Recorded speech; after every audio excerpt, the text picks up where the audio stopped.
Mendiagnosis ketosis bisa dilakukan dengan tes urin atau tes darah. Tes ini dapat memberitahu kadar keton dalam darah dan mengetahui apakah tubuh seseorang dalam keadaan ketosis alami atau tidak. Nutrisi intravena untuk menggantikan elektrolit yang hilang dan atau suntikan insulin untuk menyelamatkan nyawa pasien tersebut.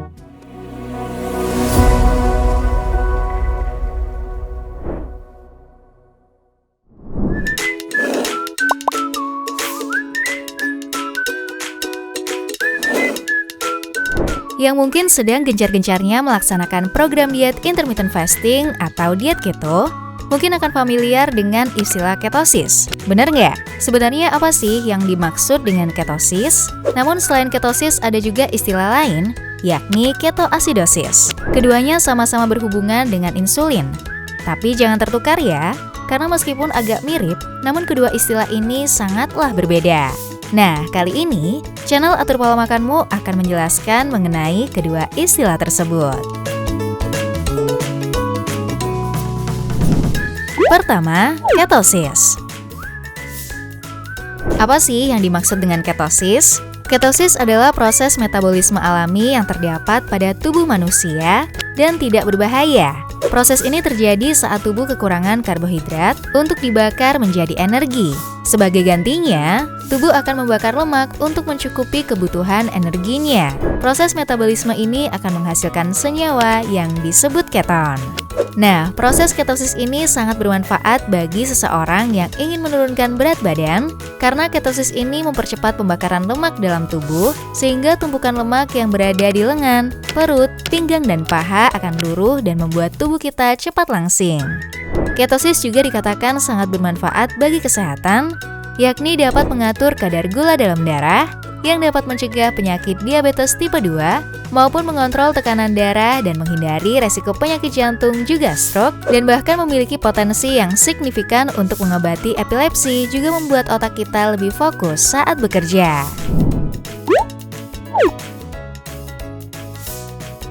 Ketosis mungkin awalnya akan memiliki efek samping berupa rasa lapar, mual, kelelahan, dan sakit kepala. Namun kondisi ini tidak memerlukan perawatan medis karena hal ini adalah salah satu kondisi alami tubuh yang sedang mengalami proses adaptasi.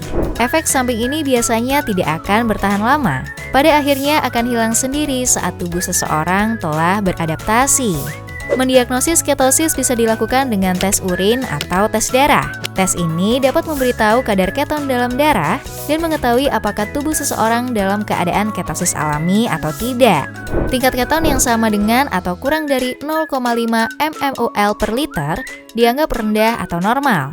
Kadar keton yang berada di antara 0,5 sampai 3 mmol per liter menandakan bahwa tubuh berada dalam ketosis nutrisional atau ketosis secara alami.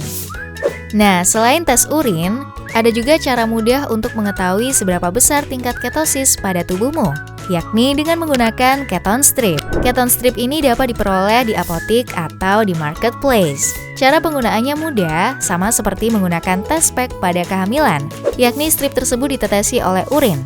Jika strip berubah menjadi semakin ungu, maka kamu sudah mencapai kondisi ketosis. Semakin pekat warna ungu, semakin besar proses ketosis. Rekomendasi produk ada pada link di deskripsi ya. Yang kedua, apa sih yang dimaksud dengan ketoasidosis? Ketoasidosis terjadi ketika kadar keton dan kadar gula darah menjadi sangat tinggi pada tubuh manusia. Hal ini terjadi akibat tubuh kekurangan insulin. Gula atau glukosa merupakan sumber energi utama bagi tubuh. Untuk masuk ke dalam sel-sel tubuh dan diolah menjadi energi, glukosa memerlukan bantuan dari insulin.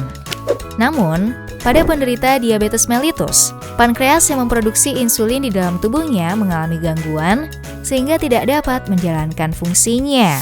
Ketoasidosis ini biasanya dialami oleh penderita diabetes mellitus atau diabetes tipe 1 yang mengalami kekurangan insulin karena insulin yang diproduksi tidak bekerja dengan normal, atau pada penderita diabetes tipe 2 yang mengalami resistensi insulin. Hal ini menyebabkan glukosa di dalam darah menumpuk dan tidak bisa digunakan dan diolah menjadi energi.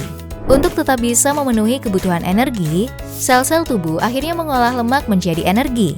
Salah satu zat sisa hasil pengolahan lemak adalah zat yang bersifat asam, yaitu keton. Jika terus berlanjut, keton akan makin menumpuk di dalam tubuh. Akibatnya, kadar asam dalam darah akan menjadi tinggi, yakni mengalami asidosis. Jadi, pada ketoasidosis, seseorang memiliki kadar gula darah dan kadar keton atau asam lemak yang sama-sama tinggi pada tubuhnya. Menyadari gejala ketoasidosis sangat penting bagi penderita diabetes. Jika penderita diabetes dan mulai mengalami kelelahan, kebingungan, sakit perut, muntah, sangat haus, napas berbau buah, atau sering buang air kecil, maka segeralah mencari pertolongan medis sesegera mungkin. Ketoasidosis ini sangat mengancam tubuh kita. Untuk mengetahui apakah seseorang mengalami ketoasidosis atau tidak, bisa dilakukan dengan mengukur kadar keton dan gula darah dengan tes urin. Menurut American Academy of Family Physicians, diagnosis ketoasidosis diabetik membutuhkan konsentrasi glukosa plasma menjadi 250 mg per dl atau lebih tinggi, bersama dengan tingkat pH kurang dari 7,3 dan tingkat bikarbonat 18 mEq per L atau kurang. Tes urin yang menunjukkan lebih dari 10 mmol per L kadar keton berarti seseorang memiliki resiko yang sangat tinggi untuk mengalami ketoasidosis. Orang dengan ketoasidosis memerlukan perhatian medis untuk membalikkan kadar gula darah tinggi dan keton dalam tubuh dengan aman. Ketoasidosis membutuhkan perawatan di rumah sakit oleh profesional medis yang akan memberikan cairan intravena, nutrisi intravena untuk menggantikan elektrolit yang hilang, dan atau suntikan insulin untuk menyelamatkan nyawa pasien tersebut. Jadi gimana? Sampai sini sudah tahu kan perbedaannya? Jangan sampai salah informasi ya dan tertukar penyebutannya. Sekian video kali ini. Nantikan video-video informatif berikutnya dari channel Atur Pola Makanmu. Oh iya, pastikan kamu sudah subscribe channel ini, lalu jangan lupa komen di bawah, tulis komentar, saya sudah subscribe, dan tuliskan pertanyaan seputar dietnya.